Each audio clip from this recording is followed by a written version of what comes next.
Kita harus belajar, saudara.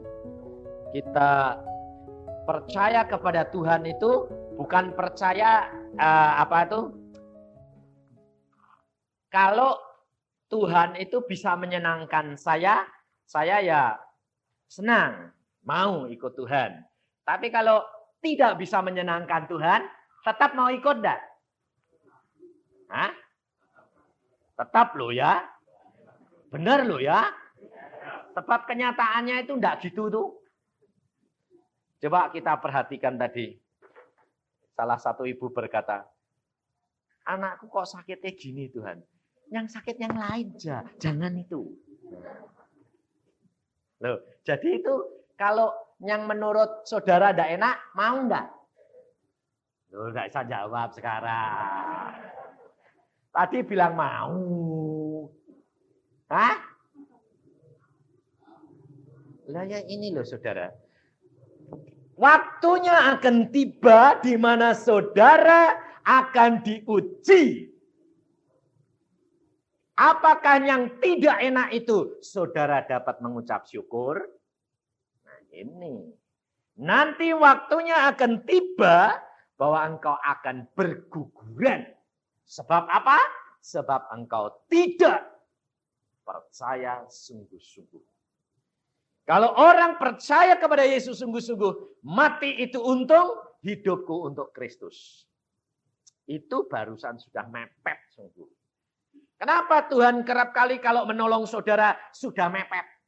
Tidak cepat-cepat ditolong. Sebab itu bukan percaya. Belum percaya.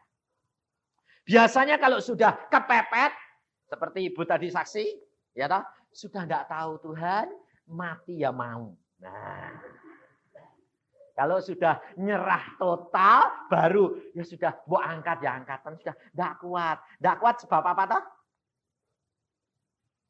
Loh, tidak kuat tadi ibu, tadi kenapa tidak kuatnya? Bebannya terlalu berat. Ya toh? Beratnya apa? Ditindih suaminya. Ya. Diomeli loh. Ngomongan itu lebih berat daripada penderitaan sendiri. Sebab omongan itu masuk ke dalam hati. Ini loh saudara. Jadi yang penting itu hati. Maka kalau engkau mau percaya, percaya yang sungguh. Jangan tanggung-tanggung, nanti kecewa. Tapi banyak orang Kristen begini percayanya. Kalau punya uang banyak, engkau abang. Tapi kalau engkau tidak punya banyak, engkau aku buang. Ya tak? Loh, ini kenyataan. Orang percayanya orang Kristen itu banyak yang gitu. Jadi kalau senang, ya mau Tuhan. Kalau tidak senang, jangan. Nah sekarang Tuhan itu jadi apanya? Hah? Kacung. Tuhan punya kekuasaan yang ajaib, tapi ternyata dikendalikan oleh siapa? Padahal Allah sudah mengatakan di dalam Yesus Kristus, aku beri engkau kuasa. Loh. Tapi anak-anak Tuhan itu selalu bilang, Tuhan itu setan usir si Tuhan. Tuhan itu penyakit usir si Tuhan. Ya tak? Ibu tadi doanya bagaimana tadi Ibu? Penyakit ini jangan. Yang lain saja. Nanti dikasih yang lain. Rugi. Jangan mau. Jadi engkau punya kuasa untuk mengusir segala perkara itu. Tapi kuasa itu hanya didapat apabila engkau percaya. Sebab Yesus berkata, segala perkara dapat terjadi bagi orang yang percaya. Lah percaya yang bagaimana? Banyak percaya. Tapi percaya yang sungguh itu berarti berani. Apapun Tuhan yang kau lakukan, itu baik. Jadi ucapkan syukur dalam segala perkara. Itu namanya orang percaya. Sebab saya alami berkali-kali, kalau justru saudara nekat sama Tuhan, punya tekad yang besar, itu malah dituruti segala-galanya. Tapi kalau saudara itu masih punya keinginan, aku jangan gini ya Tuhan, maunya gini, malah dikasih yang enggak enak. Sebab apa? Untuk menguji di mana iman percaya. Jadi kalau malah benar-benar menyerah itu, hidup orang Kristen sebetulnya apa? Enak. Enak karena dapat jaminan segala-galanya. Maka betul dikatakan oleh Rasul Paulus, hidupku hidup untuk Kristus, tapi mati itu untuk. Jadi kalau mati nanti itu bisa benar-benar menikmati apa? Pahala. Tapi kenyataan kita kepinginnya pahala di mana? Di dunia. Nanti di sana itu enggak kelihatan. Lumayan yang kelihatan sekali itu loh. Itu prinsipnya orang dunia bagaimana? Sedikit asal sudah di tangan daripada yang besar tapi belum di tangan. Betul enggak? Nah, padahal prinsipnya orang Kristen bagaimana? Loh, prinsipnya orang Kristen apa? Ekonominya orang Kristen itu apa? Beri, maka engkau diberi. Lah kalau diberi terus malah hilang enggak? Malah kehabisan. Tapi banyak orang Kristen yang masih berprinsip sama dengan dunia. Belum lepas daripada ikatan dunia ini. Makanya itu betul.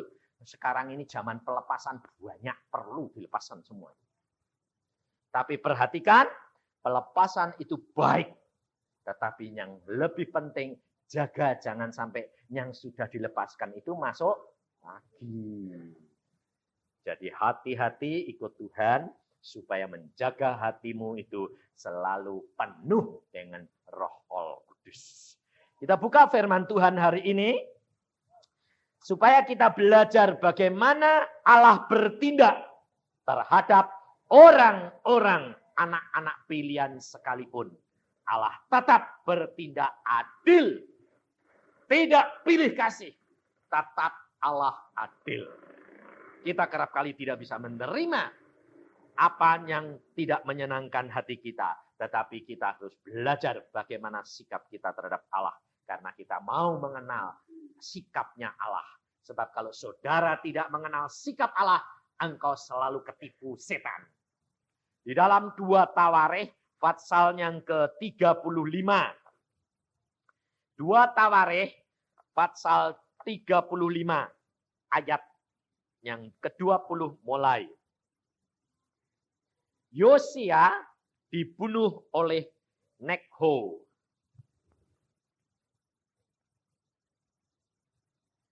Ya, cari dulu.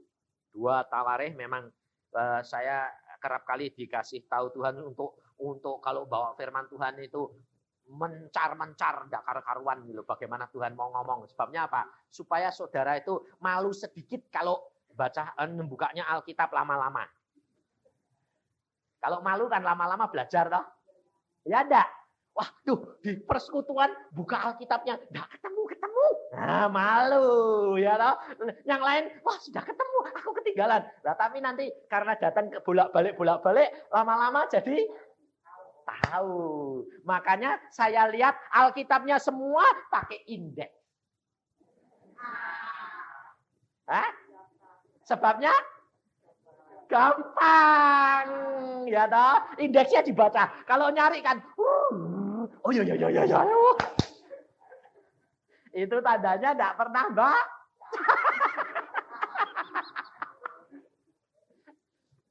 Makanya itu, katanya orang Kristen, tapi kok tak tahu baca Alkitab. Yang dibaca apa toh? Apa? Koran, komik, novel. Kalau ibu-ibu apa? Daftar duit. Loh, betul enggak? Jujur. Mbak, daftar duit, pengeluarannya sudah berapa, pemasukannya berapa. Aduh, sudah mau habis ini, bingung. Nah, ya. Tiap hari yang dihitung-hitung, srek. Nah, ya. Tapi padahal Alkitab ini sumber segala-galanya, saudara. Sudah semua? Sudah ya? Ayo kita baca ya. Ayat 20. Kemudian daripada itu semua ini, setelah Yosea memperbaiki rumah Tuhan. Majulah Nego Raja Mesir hendak berperang di Karkemis di tepi sungai Efrat. Yosia keluar menghadapinya. Ia mengirim utusan kepada Yosia dengan pesan, apakah urusanku dengan engkau, aku? Apakah urusanmu dengan aku, Raja Yehuda? Saat ini aku tidak datang melawan engkau, tetapi melawan keluarga raja yang sedang kuperangi. Allah memerintahkan aku supaya segera bertindak. Hentikanlah niatmu menentang Allah yang menyertai aku, supaya engkau jangan dimusnahkannya.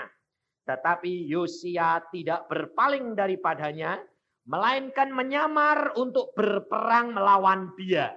Ia tidak mengindahkan kata-kata nego yang merupakan pesan Allah. Lalu berperang di lembah Megido, maka pemanah-pemanah menembaki Raja Yosia, dan raja berseru kepada orang-orangnya, bawa aku dari sini, karena aku luka parah. Orang-orangnya mengangkatnya dari keretanya, lalu mengangkutnya dengan kereta cadangannya, lalu membawanya ke Yerusalem. Kemudian matilah ia, lalu dikuburkan di pekuburan nenek moyangnya. Seluruh Yehuda dan Yerusalem berkabung karena Yosia. Yeremia membuat suatu syair ratapan mengenai Yosia. Dan sampai sekarang ini semua penyanyi laki-laki dan penyanyi perempuan menyanyikan syair-syair ratapan mengenai Yosia. Dan mereka jadikan itu suatu kebiasaan di Israel. Semuanya itu tertulis dalam syair-syair ratapan. Selebihnya dari riwayat Yosia, perbuatan-perbuatannya yang saleh, yang sesuai dengan apa yang ada tertulis dalam Taurat Tuhan, yakni riwayatnya dari awal sampai akhir. Sesungguhnya semuanya itu tertulis dalam kitab Raja-Raja Israel dan Yehuda. Kalau kita perhatikan, saudara, Raja Yosia ini dicintai oleh rakyatnya apa enggak?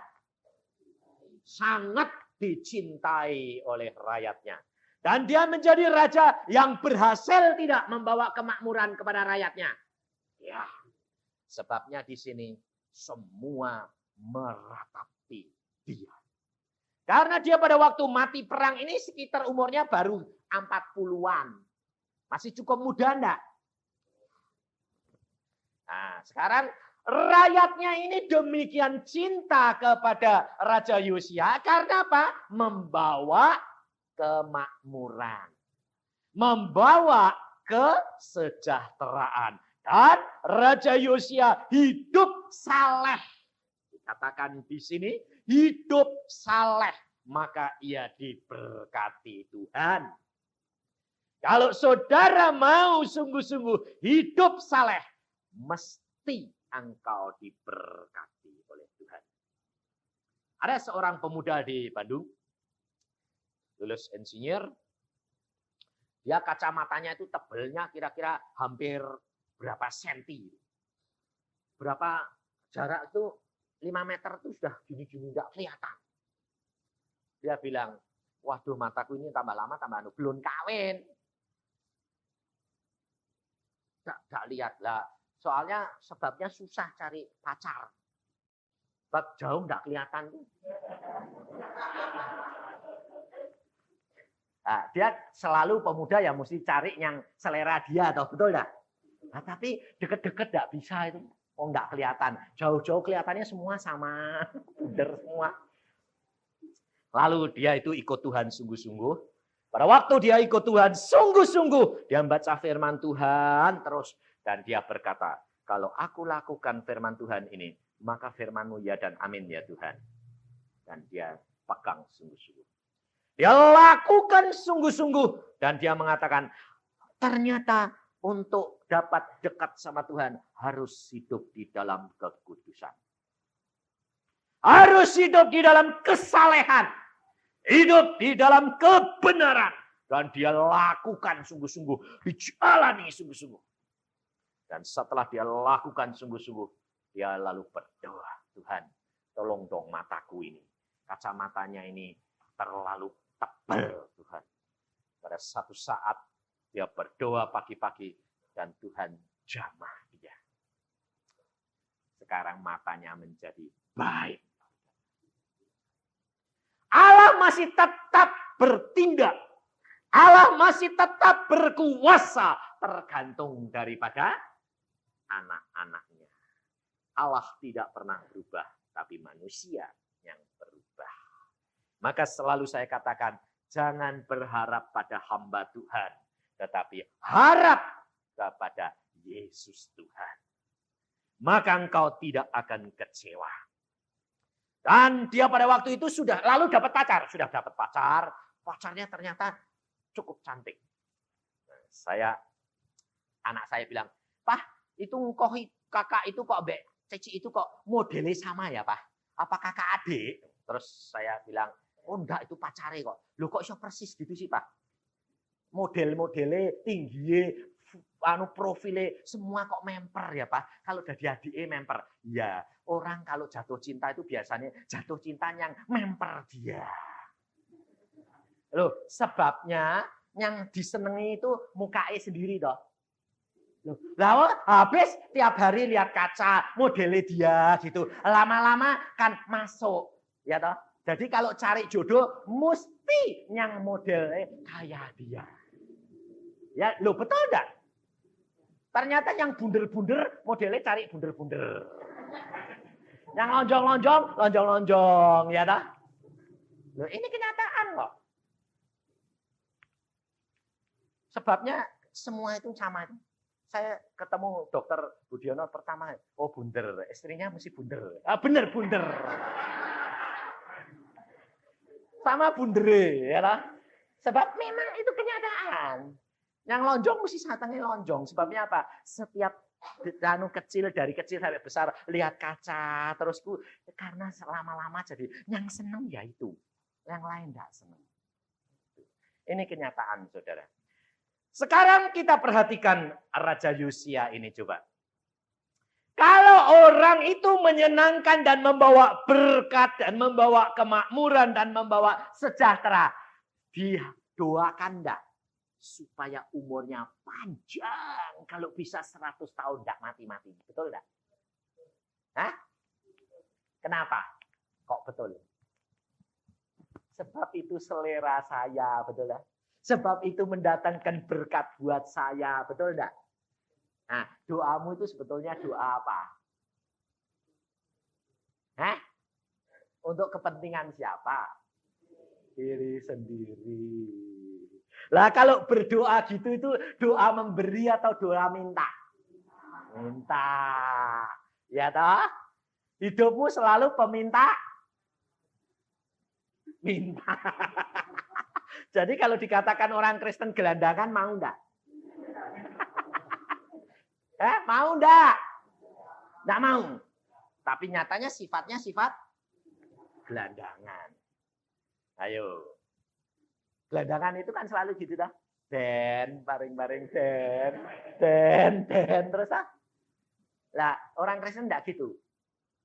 Tuhan, terus gitu dah. Kapan mengucapnya syukur? Ini loh saudara.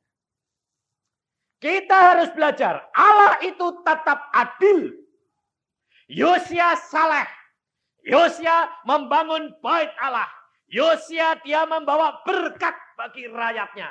Yosia menyatakan ikut Allah yang luar biasa. Bait Allah dibangun, orang Lewi disuruh kembali masuk ke bait Allah mempersembahkan korban. Tetapi kenapa dia pada waktu dia perang kok mati? Mengapa Allah tidak tolong dia? Kenapa Allah biarkan dia mati? Ayo. Hah? Gak mendengar kehendak Tuhan? Apakah Tuhan berbicara sama dia? Ayo. Tuhan berpesan kepada Raja Neko, Raja Mesir. Tapi tidak kepada Raja Yosia. Ayo, salahnya di mana coba? Hah? Tidak taat, dia bilang. Tidak taat sama apa? Tidak tahu apa-apa. Nah, Tuhan tidak pesan, Kalau Tuhan tidak pesan lalu dia melanggar ya tidak taat. Betul toh? Ayo, di mana letak kesalahannya ini? Kurang percaya sama siapa? Raja Neho. Kalau kurang percaya, logis. Apalagi Raja Neho, rajanya orang Mesir. Bukan orang yang kenal Allah. Ayo, betul enggak? Logis. Nah, saudara saja, kalau ada orang bukan Kristen, bilang Tuhan, Tuhan, saudara percaya bahwa itu Tuhan Yesus? Nah, enggak percaya toh. Engkau sudah kenal sama Yesus. Ayo, saudara tahu rahasianya di mana? Dia perang pakai pakaian perang apa enggak? Pakai pakaian raja apa enggak? Raja kalau perang pakai pakaian raja enggak? Harus. Tapi kenapa dia pakai pakaian? Biasa, sebab menyamar. Kenapa dia menyamar? Nah, saudara perhatikan. Dia pada saat dia maju perang, ini Raja Neko ini tidak perang sama Yosia. Dia perang kepada raja lain, negara lain. Tapi Yosia punya kebiasaan seneng perang. Hobi. Yosia itu seneng perang. Karena kesenangan ini yang mendorong kepada dia untuk perang, dia lalu tidak mau pakai pakaian raja. Tapi dia menyamar, dia pakai pakaian prajurit biasa. Berarti dia menurunkan derajatnya. Dia menurunkan tingkatan di hadapan Allah. Bahwa dia sebetulnya raja. Tetapi saat itu dia karena hobinya lebih baik dia menjadi seorang prajurit. Saudara. Saudara sendiri di hadapan Tuhan kerap kali saudara menurunkan derajatmu tidak? Engkau diangkat oleh Allah menjadi apa? Hah? Dari lembah dosa diangkat menjadi anak raja. Tapi sifatnya sifat gelandangan. Hah? Loh. Kalau anak raja itu sifatnya peminta-minta enggak? Menghadapi penyakit, menghadapi kekurangan ekonomi, menghadapi segala masalah kesulitan, bagaimana tindakannya? Punya keyakinan, punya iman, punya kuasa tidak? Kalau anak raja, coba anaknya presiden, ketemu kamu orang kaya loh, orang kaya, orang pangkat, pangkatmu mungkin kolonel, tapi kalau anak presiden datang ke rumahmu, bagaimana? Hah? Kamu yang manduk-manduk atau anaknya presiden yang manduk-manduk? Kita yang manduk-manduk toh. Tapi ternyata anak-anak Tuhan manduk-manduk enggak? Hah? Loh. Ternyata saudara itu kalau ketemu masalah-masalah kesulitan bagaimana? Salah satu contoh, anakmu sakit keras, pingsan, enggak bangun-bangun. Kamu datang ke dokter. Kamu yang manduk-manduk apa? Bilang, dokter. Hah? Kamu yang manduk-manduk, dokter, tolong dokter. Yang manduk-manduk kamu atau dokternya? Hah? Kita. Lah katanya anak raja. Hah? Ayo. Kenapa kamu manduk-manduk sama dokter? Supaya ditolong cepat-cepat betul lah. Apa enggak minta-minta? Nah, coba sekali waktu dokternya butuh duit datang ke rumah kamu. Kamu manduk-manduk atau dokternya manduk-manduk? Gantian toh. Ini loh saudara. Karena apa? Karena kita itu bukan mempunyai percaya yang sungguh kepada Allah. Kita baca firman Tuhan, Tuhan mengatakan apa? Tidak ada barang yang mustahil bagi Allah. Bagi orang yang percaya. Tetapi kenyataannya kita itu tidak punya percaya. Saya selalu ditanya, bagaimana sih Pak Yusak supaya bisa jadi orang percaya? Konsekuen. Saya bilang, Baca Alkitab, lakukan, nekat. Loh kalau nekat itu enggak masuk akal. Ya memang Alkitab itu enggak masuk akal. Kalau masuk akal itu bukan Tuhan. Karena iman itu percaya sesuatu yang belum kelihatan. Lah percaya kok yang belum kelihatan. Lebih baik percaya yang sudah kelihatan saja toh. Lah ya itu orang dunia. Tapi kalau kamu percaya firman Tuhan ini ya dan amin. Jadi segala perkara bisa terjadi. Dan tidak mungkin tidak terjadi. Maka dari itu kita harus belajar. Yosia, dia mencopot pakaian kerajaannya. Dia pakai pakaian prajurit. Menyamar. Karena dia punya hobi berperang. Hobi kerap kali membawa malapetaka, saudara tahu. Hobimu banyak kali membawa malapetaka. Dan jangan kita menanggalkan baju kebesaran sebagai anak Allah. Di mana engkau sudah ditebus, di mana engkau sudah diberikan pakaian yang berpercik darah Yesus. Tapi engkau lalu buang dengan pakai pakaian dunia. Bukankah kita kerap kali supaya jangan diketahui orang Kristen, ya sudah, jadi kalau makan di rumah, di restoran, tidak usah sembahyang, jangan sok, tunjuk-tunjukkan sok suci. Apalagi kalau sudah menghadapi, tukang pajak. Takut, bingung. Bagaimana caranya ya? Orang yang nagih hutang datang, waduh bingung lagi. Bilang saja, Bi, Tuhan tidak ada di rumah. Udah, sifatnya orang Kristen hilang. Kabur semua sudah. Kenapa? Nah, daripada dikenal, tidak berani kok. Ya lebih baik, sudahlah sementara pakai pakaian yang tidak Kristen saja. Nah, kayak blungkon. Bunglon tahu toh? Kalau nempel di coklat. Kalau nempel di hijau. Orang Kristen bunglon banyak enggak? Banyak. Enggak konsekuen. Saudara. Bagaimana Allah dapat menyatakan kuasanya kalau engkau tidak konsekuen? Allah mau menyatakan kuasanya apabila engkau memegang firman-Nya. Engkau pasti dibela. Pasti.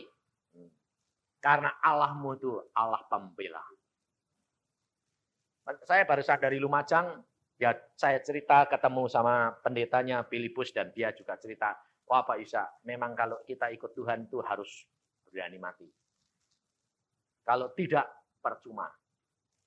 Saya ada pemuda, anak gadis, anggota gereja saya, dia jatuh cinta sama pemuda yang lain. Ternyata diguna-guna. Saya tahu persis itu kena guna-guna. Saya larang, saya hadapin. Gadisnya saya tanya, kau tetap cinta atau tinggalkan Yesus?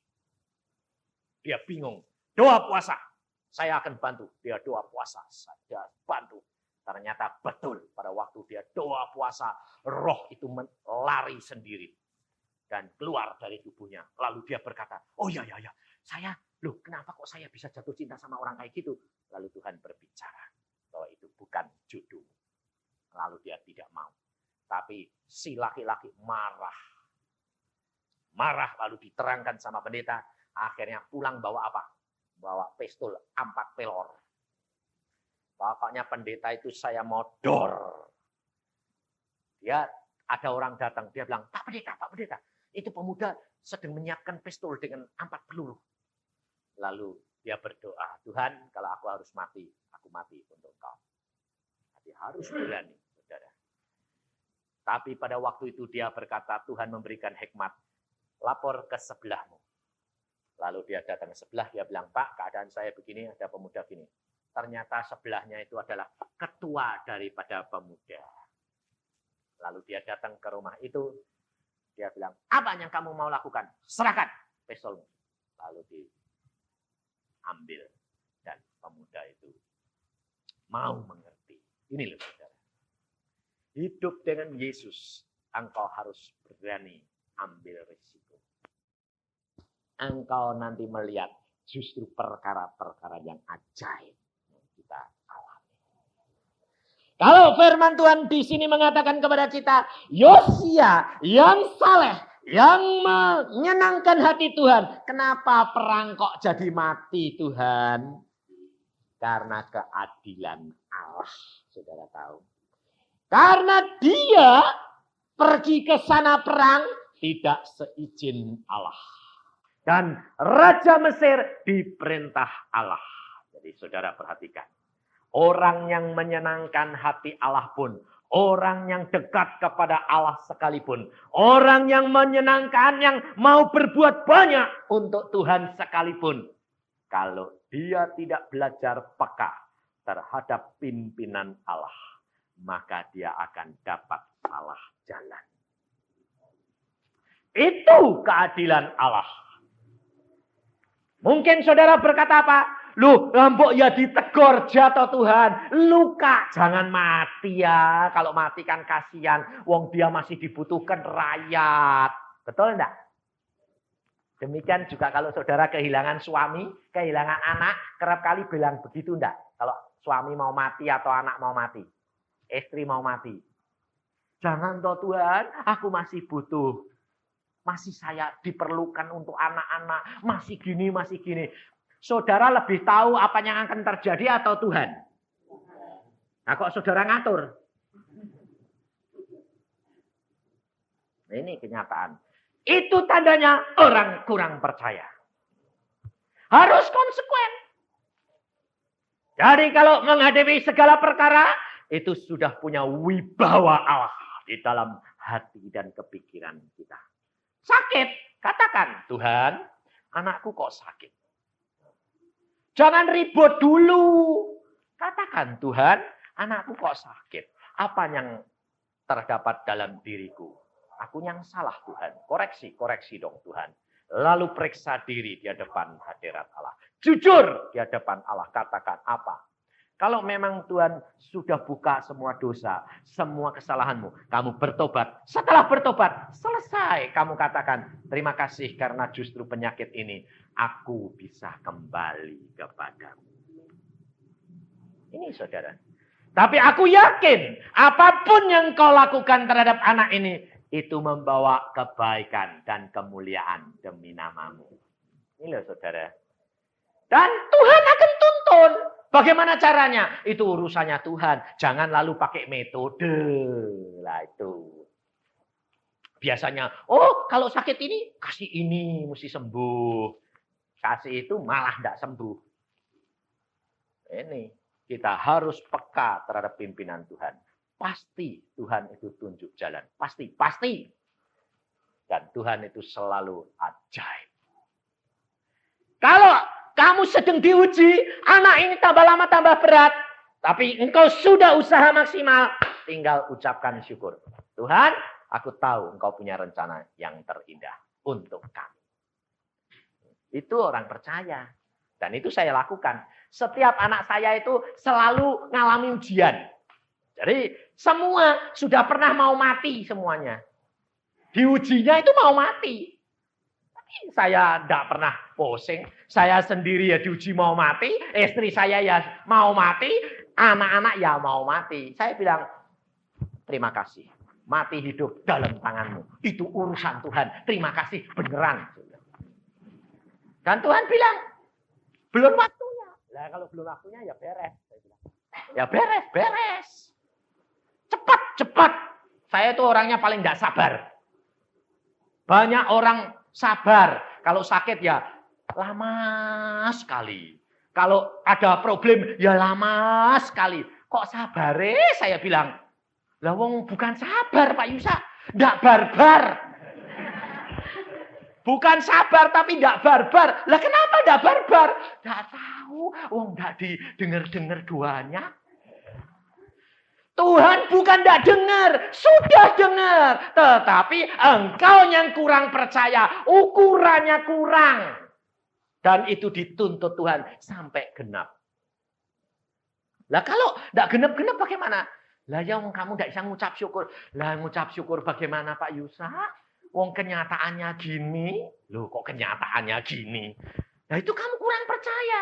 Lah iya, memang tidak punya percaya. Lah ya benar, saya bilang. Kalau kamu tidak punya percaya. Lah kapan sampainya? Lah ya bantu doa toh. Bayangin. Saya pernah melayani seorang dokter. Anaknya sakit. Anaknya sakit, kita doakan terus. Kemudian satu malam Tuhan berbicara kepada saya, memberikan penglihatan. Oh, kurang iman. Waduh, tidak punya iman ini orang tua. Harus didukung oleh semua anak-anak Tuhan. Dia nanti tumbuh, dia bisa. Jawabannya apa? Menyenangkan hati luar biasa. Kalau kurang iman gampang, panggil mahasiswaku semuanya, suruh sembayang, ngan nanti nunjang saya, seimannya jadi kuat. Waduh, mak pelek saya, aduh. Tuhan, ini saya mau kasih penglihatan, tak kasih tahu, malah diterimanya menyakitkan hati kayak gini ya Tuhan. Terus Tuhan bilang, untungmu 2 kali lipat. Karena kamu dihina karena aku. Oh ya, puji Tuhan. Setelah itu tetap saya datang untuk turut bantu doa. Tapi doa orang tuanya sudah tidak bisa. Anak ini mau dibawa ke Amerika. Mau cari siapa? Hamba Tuhan Osborne di Amerika. Bawa saja ke Amerika. Ketemu Osborne. Suruh berdoa. Karena dia punya iman besar. Ya saya bilang, ya bawaan. Loh, kalau saya orangnya tidak peduli, bawaan. Malamnya Tuhan ngomong sama saya. Terus saya lihat, oh wis ana peti mati. Oh, saya bilang, loh, peti mati ini isinya siapa? Nama anak itu disebut. Namanya, oh mati ini anak. Bar, game, saya bilang. Terus adik saya ngajak saya Bridgestone. Yuk, Bridgestone ke sana. Enggak. Kalau dalam 2 hari ini anak itu tidak mati, saya mau turut Bridgestone lagi. Sebab percuma, sudah divonis dia harus mati. Belum 2 hari, pagi-pagi jam 5 saya dibel. Diberitahu anaknya sudah mati. Padahal mau dibawa ke luar negeri. Ini loh saudara. Bahwa segala sesuatu itu Allah yang menetapkan. Mati hidup itu milik Allah. Kalau Allah masih punya rencana di dalam hidupmu, engkau pasti dipakai menjadi berkat. 1. Kedua, kalau Allah masih memberi kesempatan kepadamu karena targetmu belum kesampaian. Tahu toh target? Jatah. Jatahnya yang engkau mau diberi pahala di surga itu belum kesampaian kamu bayar. Engkau diberikan hidup. Jadi perhatikan. Allah itu yang menetapkan langkah-langkah orang yang hidupnya berkenan kepadanya. Jadi jangan takut apapun boleh terjadi. Kalau engkau masih dibutuhkan, engkau masih dipakai oleh Dia. Tapi kalau jatahmu sudah cukup, Tuhan bilang apa? Dah bar. Kamu mau bilang apa? Tuhan tambahi semenit, bisa enggak? Kalau Tuhan bilang selesai, kamu bilang apa? Puji Tuhan. Nawar-nawar, tambah sebulan. Boleh kalau Tuhan punya rencana. Seperti ibu saya ditambahi 9 bulan. Kan lumayan. Tapi hati-hati. Tambah itu belum tentu menambah target. Tetapi kerap kali bisa memotong jatah. Yosia mati. Sebab apa? Sebab dia 1. Menanggalkan kebesarannya dan menurunkan dirinya. 2. Karena dia punya hobi. Ketiga, karena keadilan Allah. Karena dia tidak peka terhadap pimpinan suara Allah. Orang yang diberi banyak, dia dituntut banyak. Jadi saudara harus banyak berdoa bagi hamba-hamba Tuhan. Bagi orang yang disenangi Allah, kerap kali malah umurnya panjang atau pendek? Loh, ini kenyataannya. Harusnya orang yang disenangi Allah umurnya panjang. Harusnya. Tetapi kenyataannya umurnya jadi pendek. Sebab apa? Sebab merasa dicinta Allah jadi ceroboh. Ini loh saudara. Contohnya anakmu kalau terlalu dekat kepadamu, kerap kali malah ceroboh atau malah hati-hati? Malah ceroboh. Menggampangkan orang tua. Betul tak? Menggampangkan Allah. Ini loh saudara. Maka akhirnya keadilan Allah turun, Yosia mati. Tapi kalau Yosia mati, maka orang rakyat Yehuda meratapi.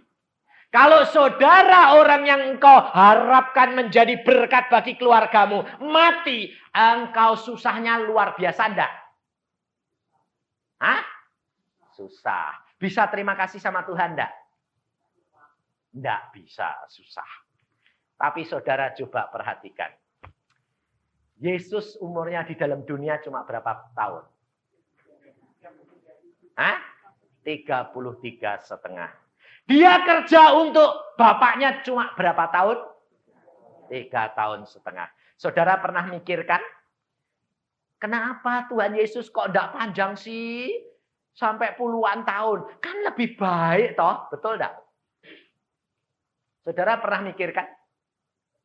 Enggak toh? Kemudian saudara pernah mikirkan? Kalau anakmu sedang di jaya-jayanya dipakai Tuhan baru 3,5 tahun sudah harus mati. Saudara mikirkan Maria yang punya anak. Anaknya sedang jaya-jayanya kawin saja belum. Sudah mati. Bagaimana susahnya Maria? Saudara pernah mikirkan? Enggak toh? Lah iya. Yang dipikirkan siapa? Saya sendiri. Pantesan saudara itu tidak bisa menjadi orang Kristen yang memuja Yesus. Engkau harus dalami perkara Yesus. Mengapa Allah justru cuma pakai 3,5 tahun? Padahal dunia membutuhkan demikian. Banyak orang sakit. Orang yang menderita. Kalau Yesus lebih lama, banyak orang yang tertolong. Betul enggak? Tapi ya, pikiran saudara bukan pikiran Allah. Pikirannya Allah adalah sempurna. Allah sudah mengukur yang paling tepat dan yang paling baik. Maria dibiarkan menderita, melihat anaknya digantung seperti itu. Allah sudah mengukur, Maria kuat menanggung hal seperti itu. Karena apa? Dalam masa 3 hari, dia akan ketemu Yesus kembali. Saudara tahu, segala perkara sudah diatur oleh Allah.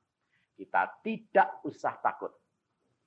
Karena Allah itu yang menetapkan dan yang memberikan segala-galanya bagi kita. Maka dari itu saudara kita harus belajar.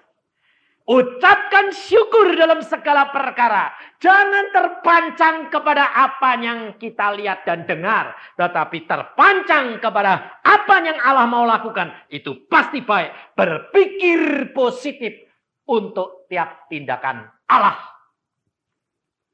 Maka engkau akan melihat kebesaran Allah dinyatakan di dalam kehidupanmu. Jadi sebetulnya kegenapan firman Tuhan ini tergantung daripada saudara dan saya.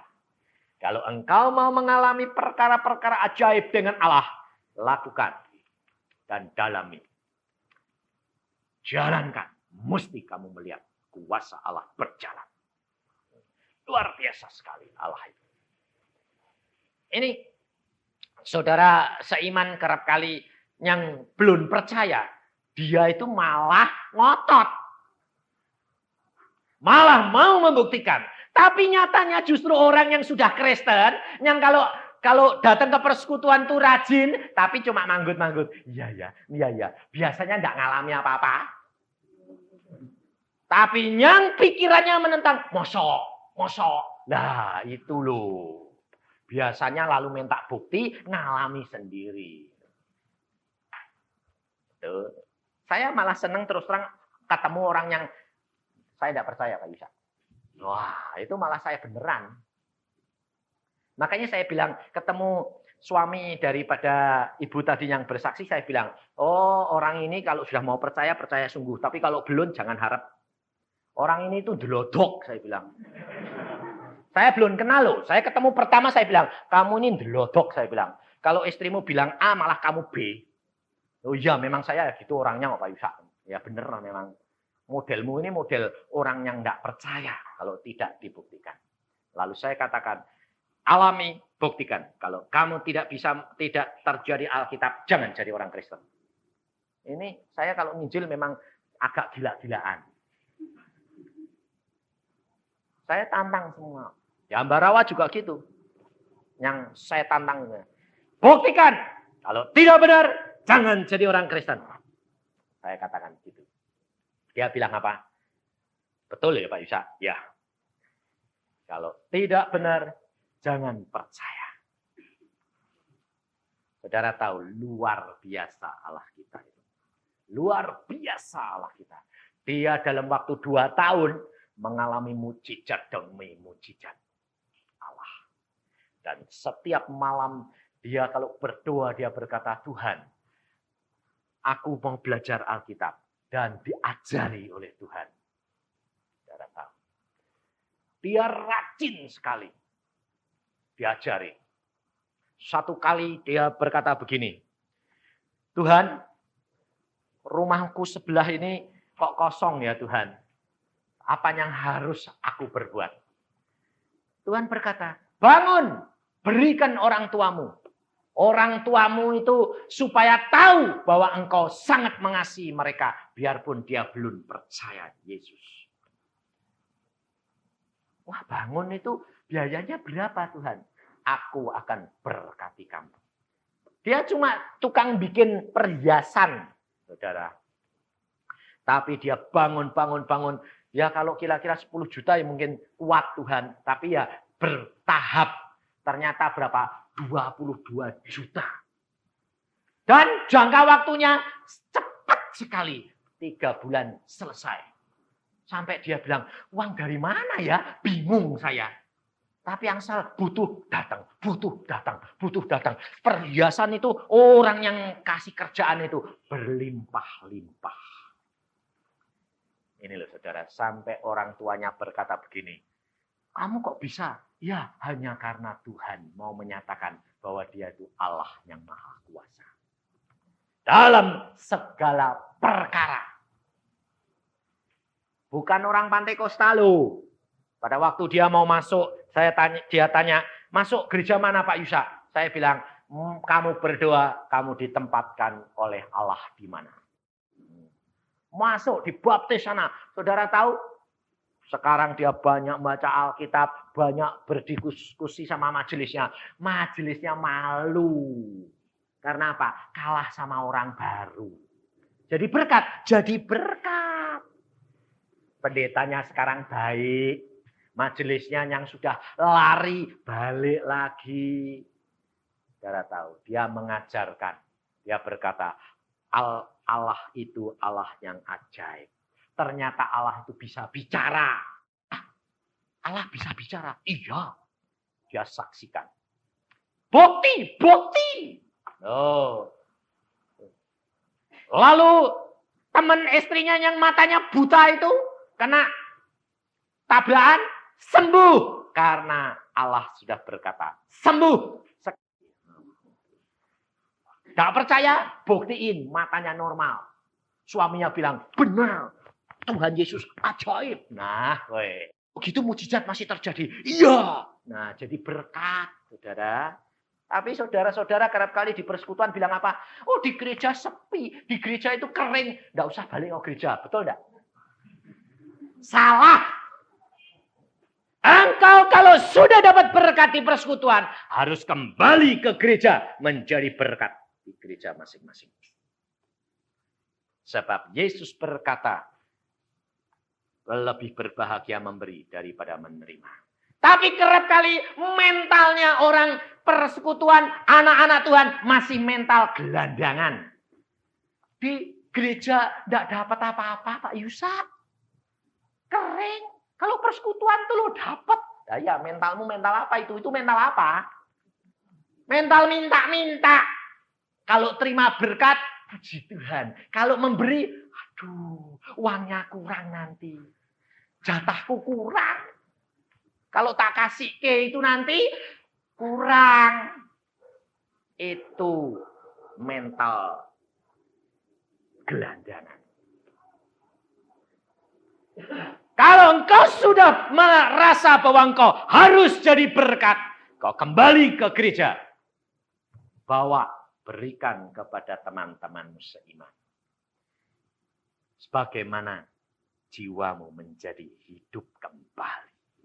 Saudara. Itu harusnya.